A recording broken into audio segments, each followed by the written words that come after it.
Hello, everybody. Not a typical episode, obviously. Um, I just wanted to come out here and kind of address everything going on with the frenemies.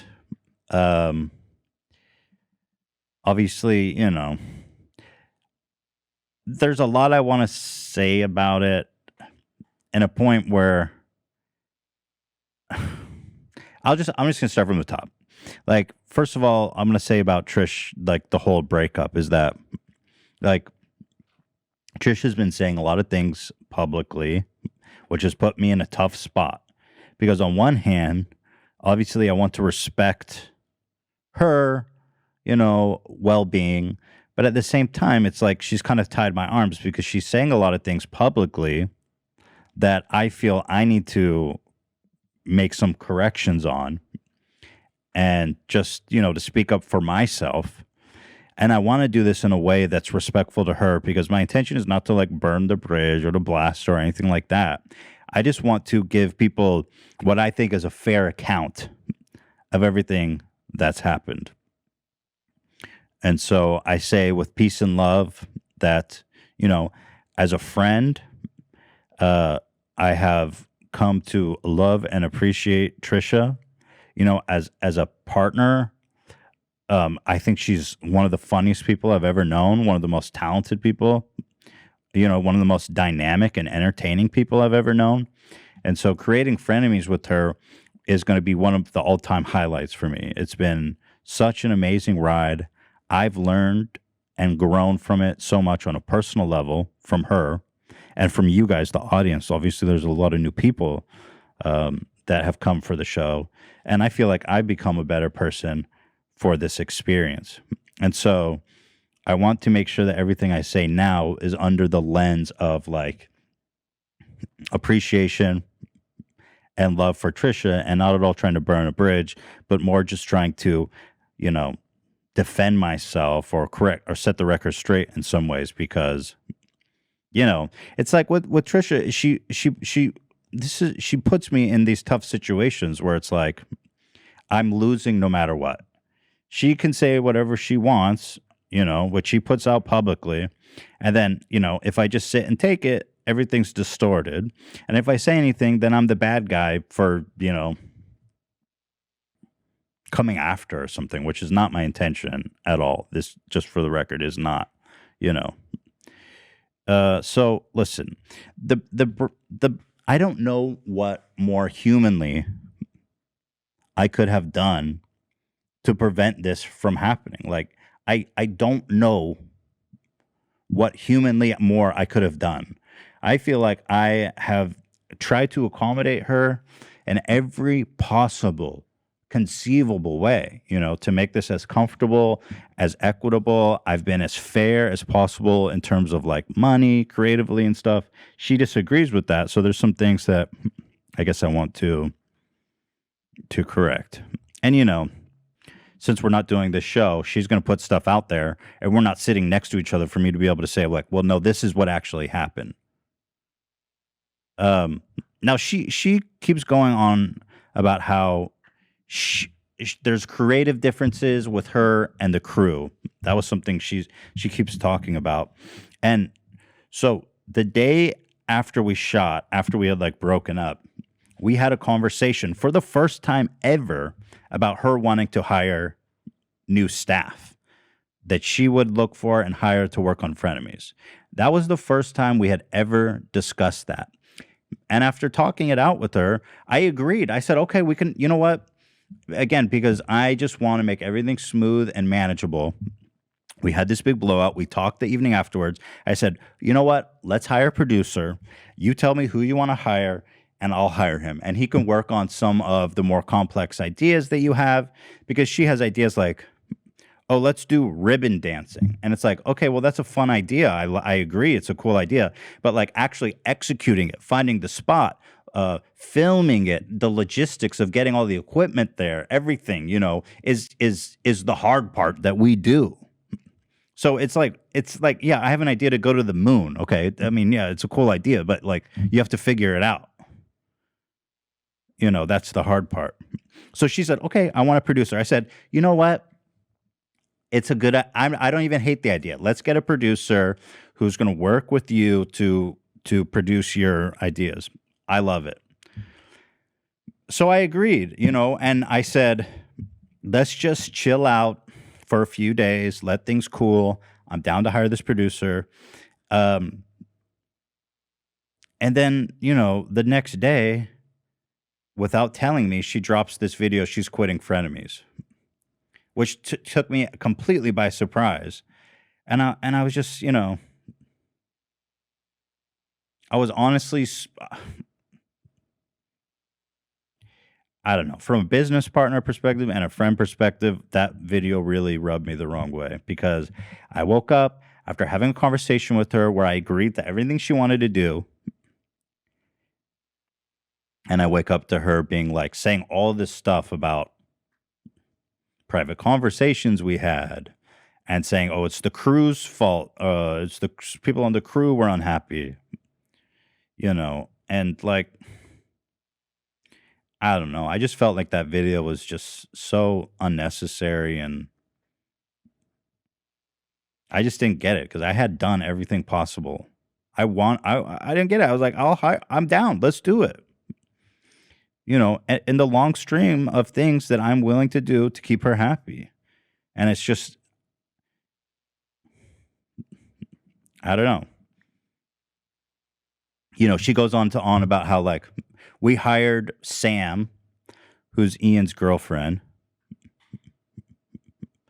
And by the way, I explained to her, she said, why don't I get to hire people? Why are you hiring this new person? I immediately explained to her that hiring Sam had literally nothing to do with Frenemies. We have a big production company. We produce a lot of content.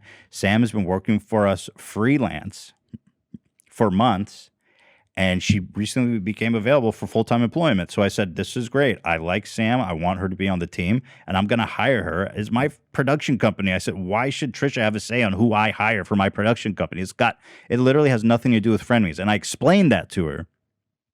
But the thing that we discussed, that was kind of like a non-starter is she told me that she wanted a whole new crew for Frenemies because she didn't feel comfortable with them. She wanted a whole new space. She wanted a whole new crew. And it just, I don't know. It's like she couldn't meet me halfway. I was like, yes, producer, whole new crew. We need to essentially fire everybody that's worked on the show from the beginning, find a new space, and change everything. And I don't know. For me, that's kind of a non-starter because it's like, first of all, just on the face value, it doesn't make sense. Like Trisha, from the beginning, we didn't know how long the show was going to go. We put up the money. We took all the risks for a show that she's already walked out and quit 3 times. So she wants me to hire people, lease an industrial space, of which, by the way, the leases are usually 3+ years on industrial spaces, for something that she's inevitably going to quit. Like, I mean, it's happened 3 times already. So like, and guess who's going to take all the risk on that? Me. I'm going to risk my ass. Like I've done this whole process. I've put up the money. I fronted everything because I believe in this. But now it's like, I don't know. I feel like she's rewriting history a little bit on how this came to be. But again, the logistics don't make sense. I can't go hire people and get an industrial space and buy equipment for something that's like so uncertain. I mean, it doesn't make sense. You're just gonna mess with these people's lives, waste all my time and money. It doesn't make any sense. So for me, besides the crew being extremely capable, extremely hardworking, they've busted their asses every week to put on the best show possible. Every Sunday night and the week preceding, we're working. It's the weekend, and we're working on Sunday to put the show together. And so it is disrespectful and demeaning to them to be like, we need to get rid of all of them and hire new people. The people who have worked their asses off to make this show possible. Because at the end of the day, when me and Trisha don't talk all week and Sunday comes around, it's my responsibility and the crew's responsibility, therefore, to put on a show that's actually going to work. Because it's not my thing to just show up and not have a plan. And so there's so many weeks where we don't talk in between the podcasts, and it falls to me and the crew to make sure that there's a show with a plan, a structure, with resources, with everything cited and prepared for me. You know what I mean? Everything takes work. Nothing is easy. You know what I mean? Maybe it looks easy to her, like we don't do anything, but everything takes a lot of work. We work a lot all the time. And these guys don't deserve to be like, we need to fire. I want to fire all of them and get rid of them, hire a new. It's like, okay, well, that's a non-starter for me for multiple reasons. And so, this is where maybe I fucked up, okay, is that I was talking to the crew like, Trisha wants to, I was like, listen, Trisha wants to hire a new crew. I was just being transparent with them. I was like, Trisha wants to hire a new crew. Obviously, that wasn't something I was going to commit to, but I was just like, I don't know what to do about this because this seems like it's not going to go anywhere. When the crew found out she wanted to fire them all, they were there. First of all, they've always been down to go work and do the shoot as scheduled. They are good, loyal, hardworking employees that are down to get the job done no matter what. I had done a temperature check, like, how do you guys feel about going to do this? Because there was just people like, the vibe was like, Trisha wants to fire you guys and hire new people to do Frenemies. And also, do you want to go meet with her and shoot tomorrow? And so obviously they were like, well, it's a little awkward, right? But of course I'm willing to do it. And so I made the executive decision as their boss, trying to foster a healthy work environment, that let's just not do the shoot tomorrow, bearing everything that's happened, and take a few days to chill off.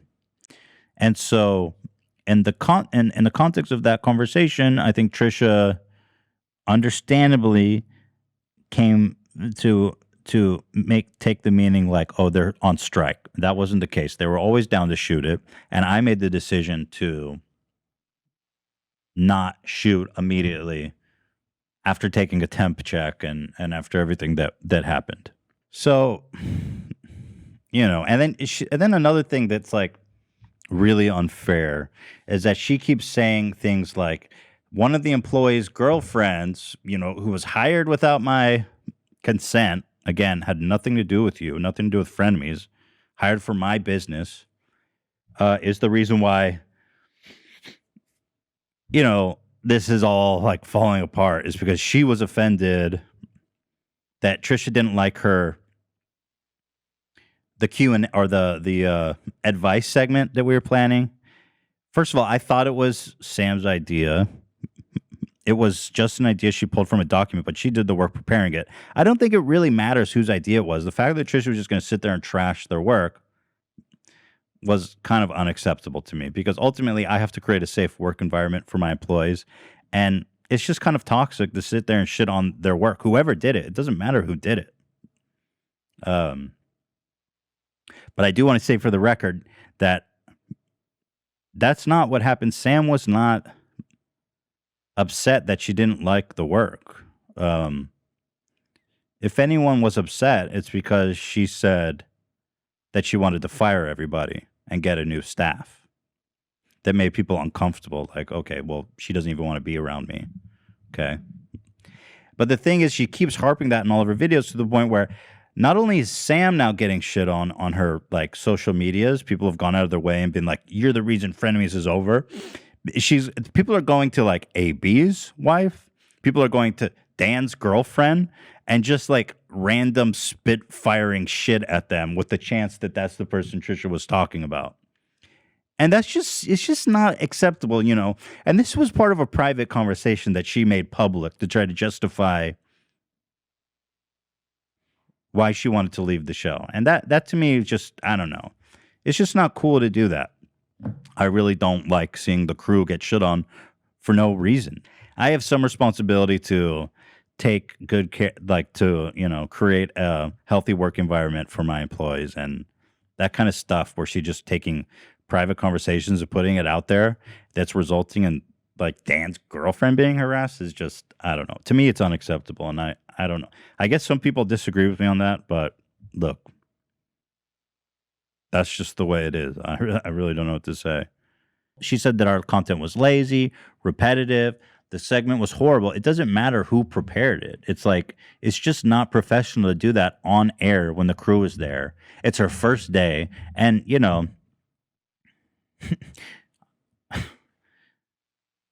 now, ironically, you know, Sam is a huge fan of Trisha. She's the one that like built the Steamies award for her and bedazzled it and made the little Peeps Rolls Royce. Like Sam loves Trisha, and it was just I don't know. It just wasn't cool that she's gonna shit on her work on her first day, and so she's been a trooper. She's getting shit, and she was never mad. I think when I was talking to Trisha, I said that I told her Sam's not upset. It was just the whole thing is stupid. You guys, I don't know. Just stop. Just stop. Just stop fucking sending hate. Like the crew did nothing wrong. I misunderstood the situation. I told Trisha that people were upset that she didn't like the segment. Okay, I take the blame for that. The reason they were upset that I misunderstood is because she said she wanted to fire them all. They were always willing to do their job. Period. They have done nothing wrong. It's gotten to the point where I'm just not speaking my mind anymore. I mean, the whole premise of the show is that we have this openness with each other, and it's gotten to the point where I'm processing like, oh, if I say this, she's gonna walk out, which is exactly what happened, you know. But for me, it's like, okay, everything's fair game. She can say anything she wants. She called my wife like the C word. She called me, you know, she said the most horrible things. She said, I'm a terrible parent. Hila's a terrible parent. And for me, it's like, okay.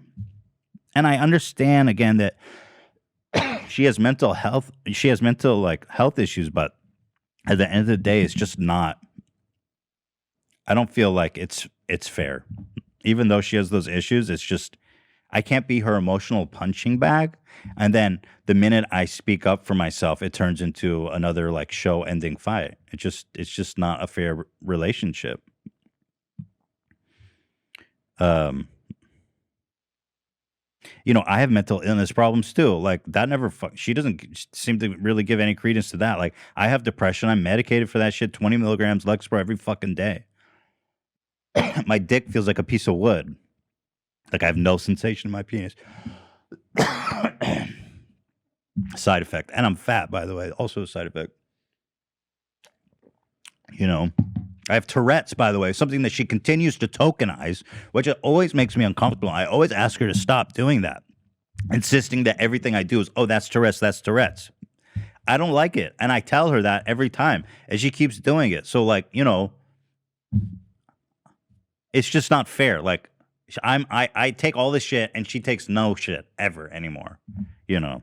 Even in here when she says, like, oh, I put out so many ideas.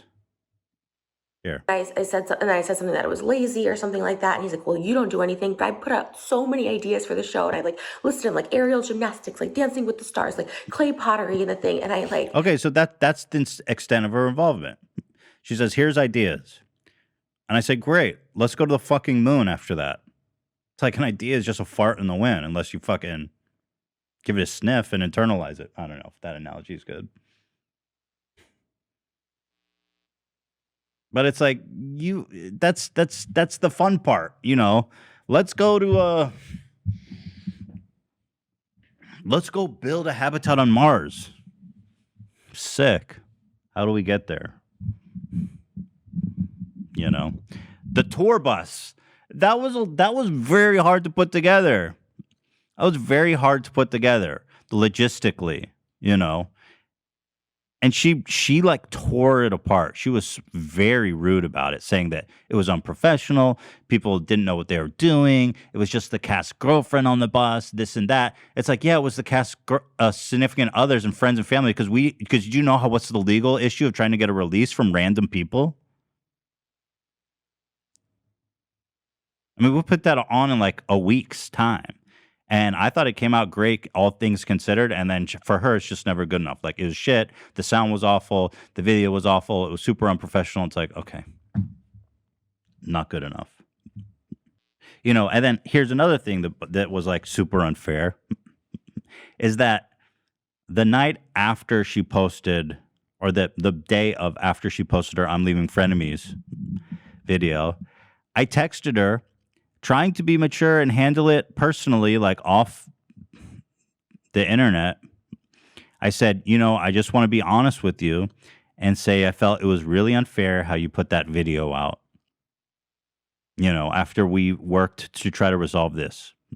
And she ignores my text and she posts another 20-minute video 30 minutes later that was in response to my text that was more like, oh, the cruise, the reason why this happened, and sending even more hate to their fucking Instagrams. It's like, dude, I'm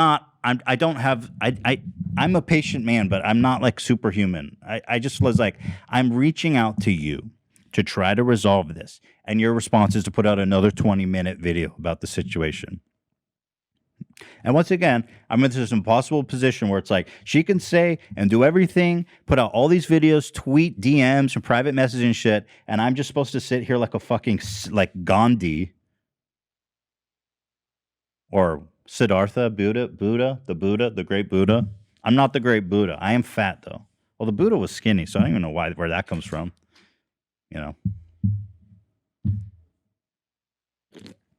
I don't know, dude. It's like she kept pushing me and pushing me. It's like I'm sitting here trying to be an adult and salvage the situation, and she keeps like pushing the situation into this possible unsalvageable situation to the point where, and it's like not only that, but now I'm being forced to sit here and make a video that I never wanted to make in response to all the stuff she put out there.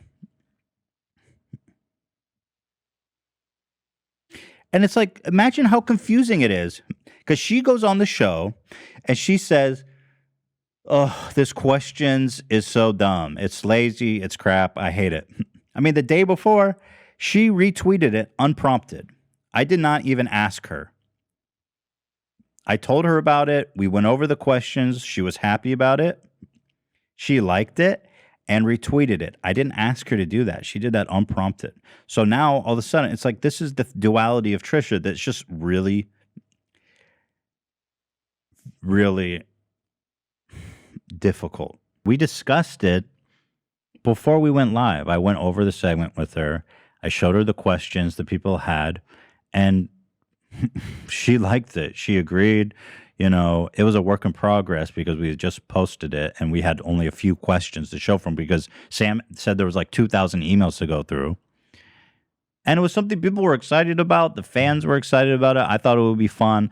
And again, we went over it before the episode and she liked it. So it's not like I blindsided her and she was against it the whole time. That's just not true. She hates the Uncle Fester costume idea that we pick all the costumes.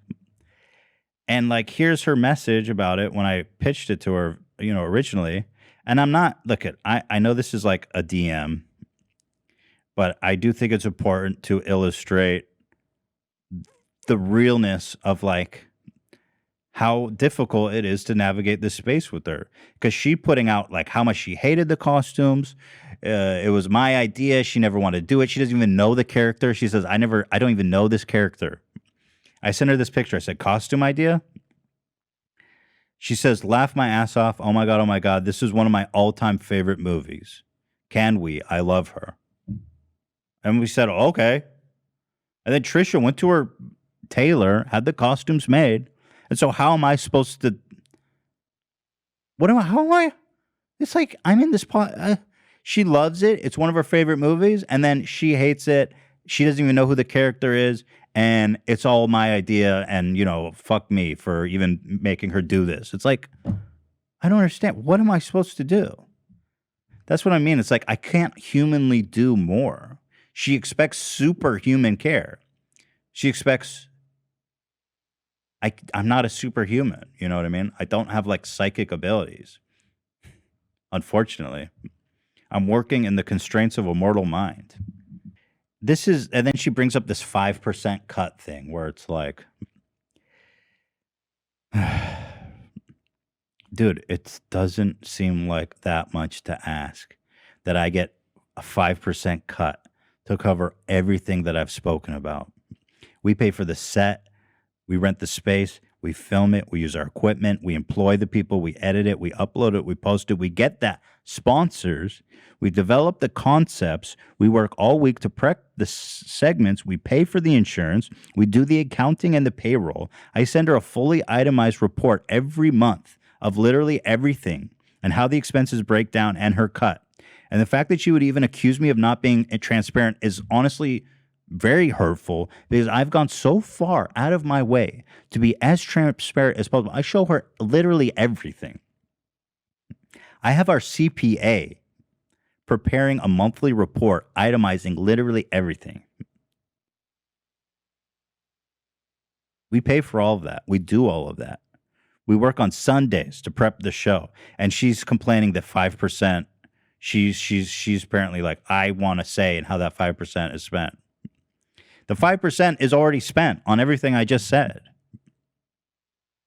There's no production company in the world that would do all that for 5%. More like 50% or even more. The 5% is a family rate. It's literally nothing. It might not even be covering our costs, to be honest with you.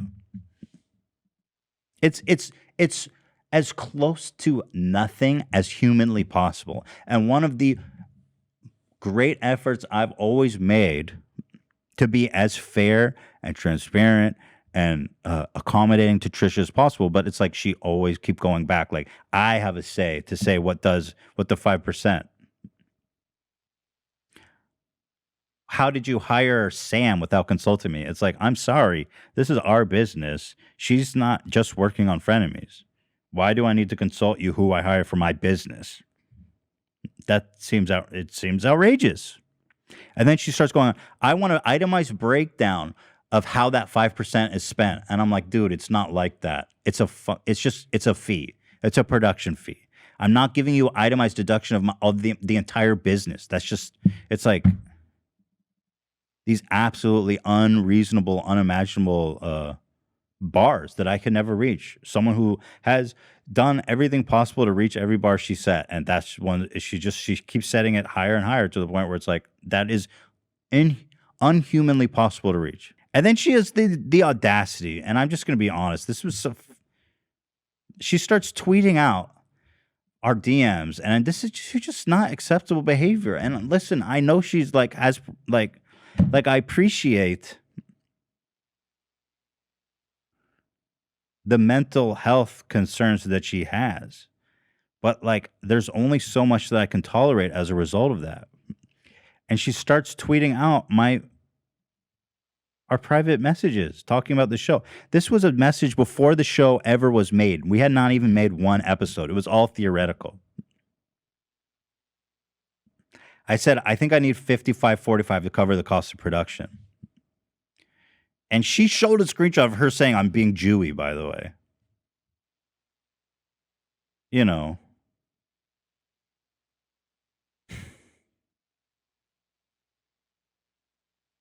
Why did she post this? Why did she post this? She posted a screenshot of herself calling me Jewy for wanting 5% to cover the massiveness of this production.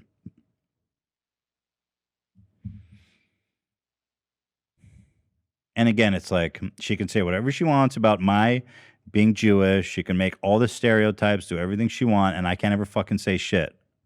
The minute I say anything to her, then it's like show's canceled. You know, it's just not an equitable relationship.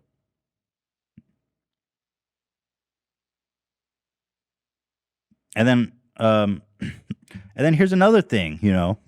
We bought a whole new studio that we're in right now. She says on one hand, she doesn't want to come to my house, and she feels uncomfortable. So we bought this studio. She says she doesn't want to come all the way to downtown LA, or she says she has trauma about downtown LA. She doesn't want to be here, whatever. I'll be honest with you guys. She knew from, okay, whatever. Without getting into he said, she said, I was under the impression that this was understood, that we were going to be moving to LA eventually.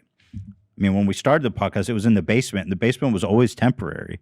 We owned this building by the time. Yeah, we already what? Yeah, it was just because of COVID. We were in the basement. We had already owned this building. It was always the plan to move down here.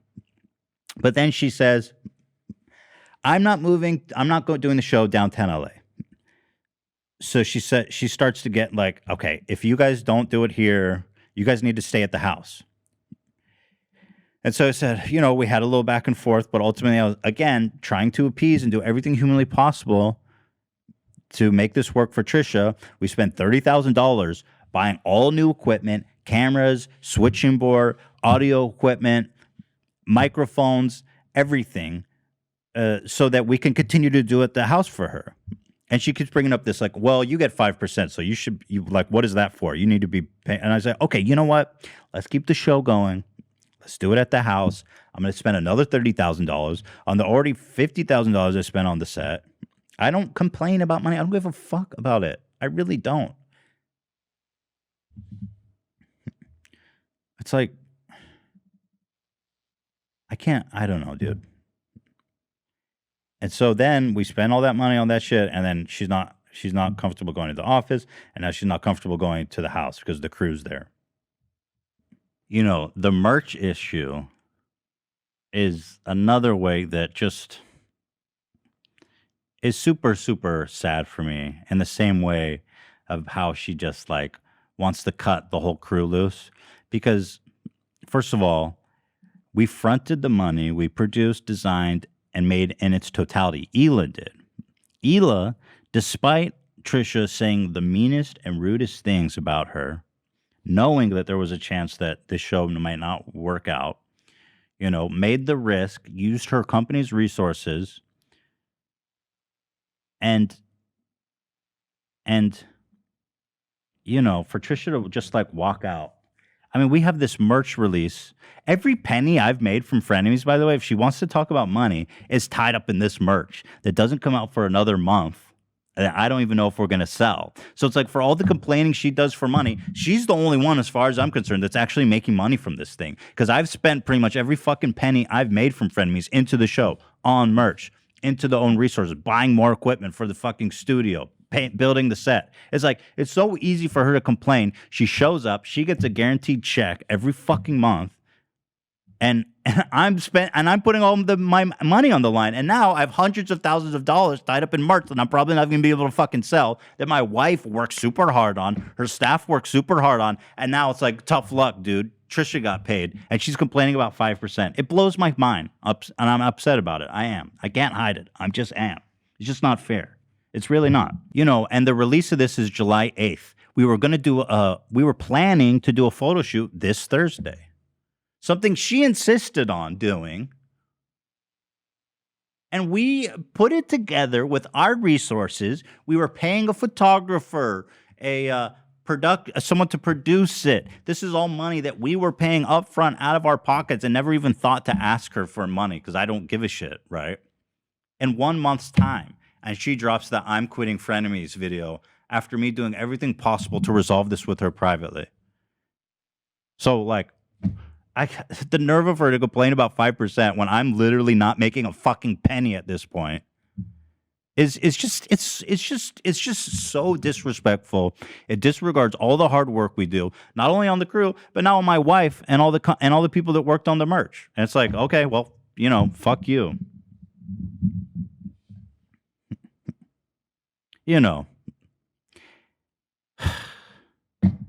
It's just so ironic how she keeps bringing up money. It's like, I'm the one that put my ass on the line every day. I never bring up money. I never complain about money. I never ask her to pay for anything. I'm so open-handed with her. I'm so transparent about everything. And now I'm the one that gets fucking stiffed with like an ungodly amount of merch that I have no idea how I'm going to sell. But she gets her paycheck every month. On time. Clockwork. Reports. Everything. And listen, I'm just going to say this. I fully support her skincare products and everything she brings to the show. I am her number one hype man. I love when she makes money. I support her. I want her to do well financially all the time. That's why I'm always hyping up her OnlyFans, her skincare, her merch, everything, because I'm happy. I want her to do well. But it's like, she came, she promoted her, skincare, which, again, it's a great product. I saw it. It works on her. So I'm like, yeah, go buy it. It's top of the link now. Even on that our last episode of Frenemies, it's the top link there. You can go buy her shit, and God bless her for it. You know, but it's like it's easy for her to quit Frenemies after she got this huge plug for her shit, and go make a video saying I'm quitting Frenemies with like 10 mid rolls, and then complain about like I want 5% for production costs. It's just not fair. It's just she's I don't know what she wants from me. It's just not fair. It's just so not fair. You know. She's got all the security of getting that check, of promoting her shit, and I'm stuck with all the fucking bills. And 5% is like something that she just can't let go, ever. And talking about money is something that I hate doing and I would never want to talk about, but she keeps bringing it up. And now I'm at this point where I have to talk about it because I'm so screwed with this merch situation. It's like I'm so screwed with this merch situation. Thousands of pieces of shit that I don't think anyone's going to care about, honestly, come next month. And by the way, when we sell that shit, whatever we sell, she's going to get 50% of the profit. Just like I promised her. Even though she went on Twitter and tried to call me a liar, he's lying. I only get 50%. It's like, Trisha, read the message. She shows a message. Again, I don't know why she's sending our private messages. And okay, she outed me. I hit my icon on WhatsApp is Metamucil. Love that product. She tweets out, she circles, we are splitting the 30%, which is typically our profit margin. It's like, Trisha, just read what I wrote to you. The profit margin is 30%. I'm giving you half of the profits. Do you want 50% of all the revenue? Because I will lose money again. Apparently, you're the only one that's allowed to make money in this relationship. I really don't understand. We are splitting the 30%, which is typically our profit margin. That's 50%. You know, we've been talking about the merch. This was like, she was super gung-ho and passionate about it. Like I said, we were planning a photo shoot this Thursday that we were already put down like $10,000 on. And she just, fuck that, right? She didn't put a penny down on that shit.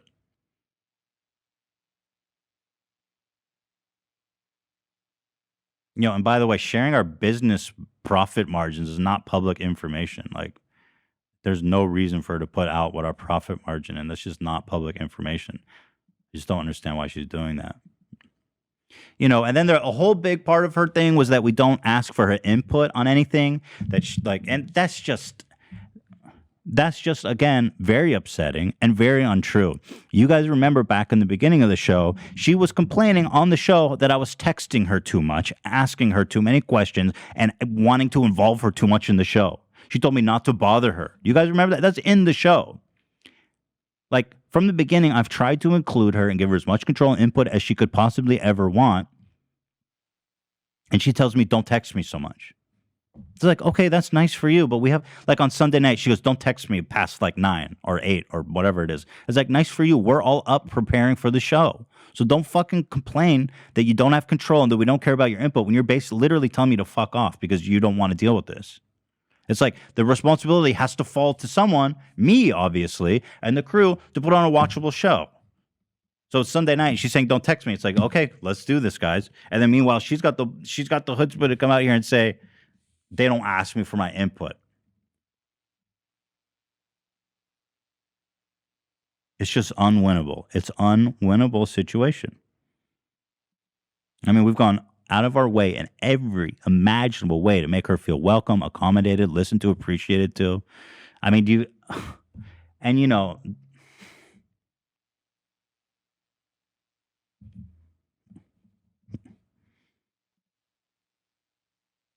it's just not fair, dude. I mean, like, I'm looking back on like the Beetlejuice episode on her birthday and how we went so far out of our way because we wanted to. It's not like I'm not saying that like, oh, we wanted to do this for her to make her feel loved and appreciated and welcomed. And it's not enough. I don't know what it. I just I don't know. It's like an unwinnable situation.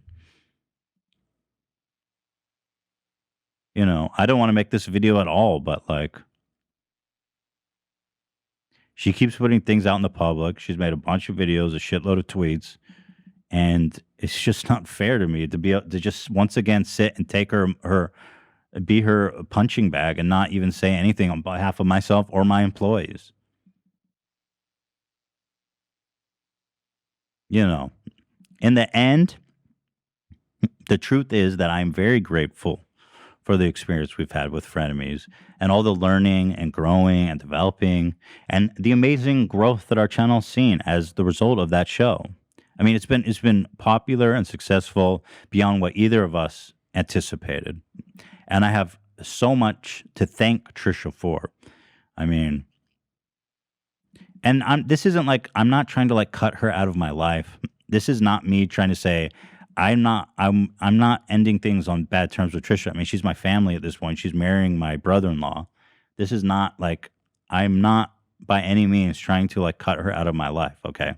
I cherish her as a friend, as a talent, as an entertainer, as a comedian. I think the world of her in that regard.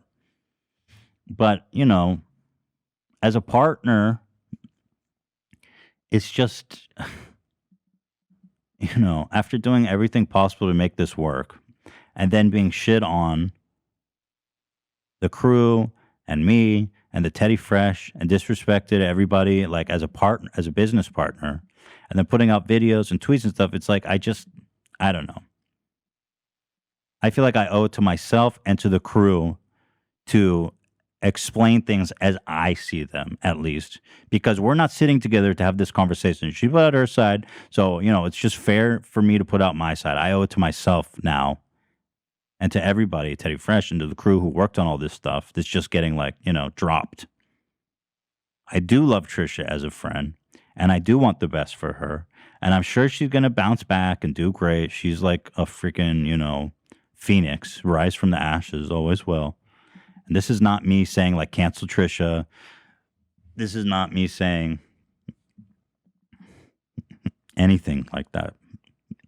Because look, we're all I'm not mad at her. I don't blame her. I mean, this has been a frustrating experience, but like ultimately I understand who she is and I'm willing to forgive and forget always when it comes to her. But there's certain things that are out in the public domain now that she put out there that I feel like, I need to give my 2 cents on. So with that being said, that's really all I have to say about this. And don't be sad. What's the saying? Don't be sad it's over. Just be happy it happened. Is that a thing? That's the thing, right? Don't be sad. I think Shakespeare said that. Shout out to your boy. I'm very grateful for the experience, for everybody that's been here. I know it's meant so much to you guys, and for me to have been a part of something so meaningful and such a kind of big. I felt like a kind of like a big important thing we were a part of, and it was just like one of the great honors and memories that I'll always hold. But I guess all good things end, and maybe we just don't cry because it's over. Smile because it happened. I don't know. It is with a heavy heart, that we end the show, and it sucks. It does suck, but you know what? Life goes on, right? But here's the thing. We're going to keep making the best content we can. We are going to keep working our asses off to keep, you guys entertained. We're going to be keeping the content fun. We're going to keep doing our thing. And I hope that you're going to stick around and join us for the journey because we're not stopping. We're only getting started. And I'm sure that Trisha's got a lot of good stuff up her sleeve for you guys as well. So, and this is not the end of Ethan and Trisha's friendship. This is just me. I'm just rambling now. Thank you guys. And we'll see you on Friday for After Dark.